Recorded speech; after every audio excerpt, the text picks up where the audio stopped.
Don't come for me. That is all that I need to tell her. Don't come for me. The big weekend show is back with new jabs being thrown after that House committee hearing almost turned into a reality show. Fox News correspondent Madeline Vieira has the update from Washington, D.C. tonight. The latest bad now featuring two Democrats against each other. Here's Pennsylvania Senator John Fetterman apologizing to the Jerry Springer show on X for once comparing it to the U.S. House. He's suggesting the lower chamber of Congress is worse than the crude talk show after a House Oversight contempt hearing for Attorney General Merrick Garland Thursday devolved into shouting and insults over physical appearance. Watch these fireworks among Congresswoman Marjorie Taylor Greene, Alexandria Ocasio-Cortez, and Jasmine Crockett. Do you know what we're here for? You know we're here about AG. I don't think you know what you're here for. Well, you the one talking about. I think your fake eyelashes are messing up. No, ain't nothing. Hold on. Listen.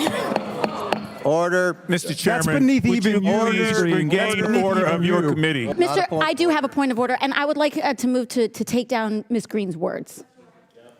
That is absolutely unacceptable. How dare you attack the physical appearance of another person? Are your feelings hurt? Her words down. Aw. Oh, girl, baby girl. Oh, really? Don't even play. Baby girl? I don't think we are going to. But Ocasio-Cortez argues there are no both sides to that blowout, blaming Republicans for allowing the chaos to happen. She hits Fetterman for his take, saying in part, I stand up to bullies instead of becoming one. And to the women of Pennsylvania, I'd stand up for you too. There are allegations that some members in the hearing room were drinking, an accusation that ranking member Jamie Raskin says is worth investigating.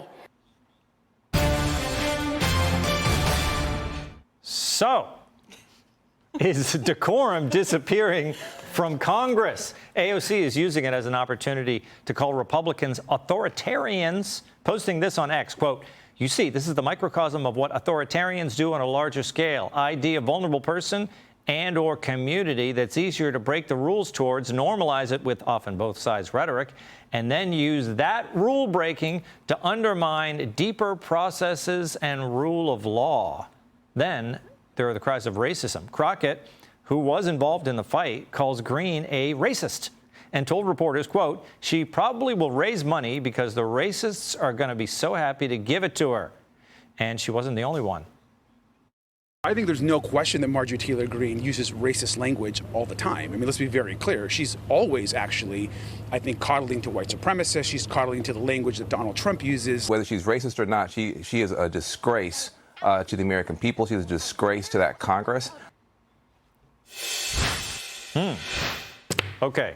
Is she racist or is she a disgracist? I don't know which one. Molly, I want to get to that AOC tweet. I didn't understand what she was talking about. Obviously, there were people doing some kind of Jerry Springer type fighting. We saw that. And AOC was part of it with the girl, baby girl, and, you know, and waving her hand and everything else. But what's she talking about with the authoritarianism? Did you understand that? So I think what everybody was doing there was trying to scream so that nobody could talk about what Marjorie Taylor Greene was actually talking about. Yeah. So, you know, they say in courtrooms, if you have the law, you pound the law, and if you have the facts, you pound the facts, and if you don't have either, you pound the table. Yeah. The issue that Marjorie Taylor Greene brought up was how so many Democrats are financing the daughter of this judge in the New York trial that is doing all that stuff to Donald Trump. Yes. And so she wanted to talk about how some of the people on that panel were actually financing that daughter. It's a horrible breach of ethics. And so rather than talk about that, they want to talk about all this other stuff. And so really the problem isn't the fight. The problem is that the fight wasn't allowed to continue to be more substantive. Wow, that is interesting because I heard her say something about the judge and the daughter, and then there was silence in the room for a while, and then people were shuffling pages, and then the fight erupted. So I think you're right. That's why she obviously hit a soft spot there. Katie, let's take a look. We've got tape of more tape. Karine Jean-Pierre responding to this. Let's take a look at that. This is something the president would agree upon, which is, you know, you, as someone who was a senator for 36 years, he believes that people should respect each other, treat each other with dignity and civility. I think you have to treat people with dignity. You have to treat people with respect. It is important. It doesn't matter which side of the aisle you sit on. It is important to do that because you are there to work on behalf of the American people. Katie, should she be reminding people that Joe Biden was a senator for 36 years? Yeah. Everything reminds us how old the man is. It does, and there's lots of good footage you can pull up of him, going after Justice Clarence Thomas, for example, during his confirmation hearing, as Molly just aptly pointed out, and all kinds of other people he was willing to go after on a very personal level that wouldn't count necessarily as handling things in an appropriate, dignified way. But to put this on a humorous level, I mean, I was texting with a friend who works in the Senate yesterday, and the Senate, clear difference, and she was saying, this is why we don't do business with the House, because they're a bunch of children over there, and we are the more dignified side of Capitol Hill. And my favorite part of watching the video over and over again was the men's response, because both Democrats and Republicans, it's the first time I've seen Jamie Raskin and James Comer agree on something, because they both were like, what did you just say? I'm sorry, what did you just say? What does that even mean? As these women are screaming about fake eyelashes and body language and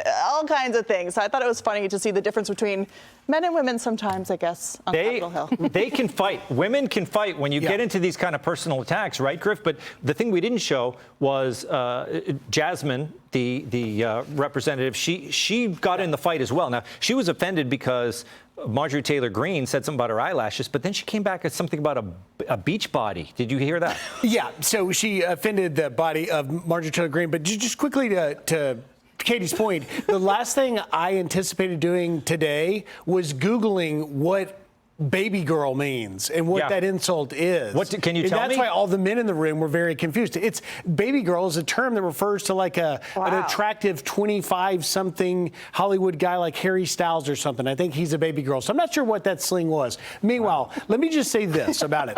Thomas Jefferson wrote a manual about civility, which is what the House rules. That's why AOC was saying have the words taken down. Or their eyelash. And it applies to a member should not use, quote, reviling, nipping, or unmannerly words against a particular member. And I do believe that threshold may have been met there. But no eyelash references from Thomas Jefferson. I don't know if he saw the play Hamilton, but they really get into it there. Okay. Hey, Sean Hannity here. Hey, click here to subscribe to Fox News YouTube page and catch our hottest interviews and most compelling analysis. You will not get it anywhere else.